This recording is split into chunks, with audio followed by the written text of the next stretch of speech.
almost 40 years ago.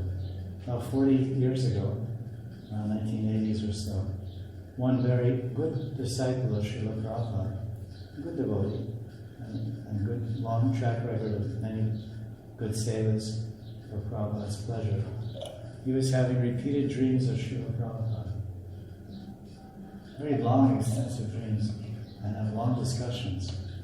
Then he would wake up and write down in the diary. And those discussions are about how the movement should be run. Many questions and discussions about guru and disciples and how things should be done.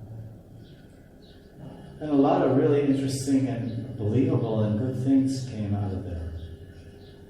So then these were circulated in those days. There was no internet, there was only fax machines, and he was typing them up and sending them by fax to different leaders, and people were reading, and then many leaders were meeting and thinking, well, maybe Prabhupada's really speaking to them in the dreams. And so they had to really consider and look closely at what was being experienced.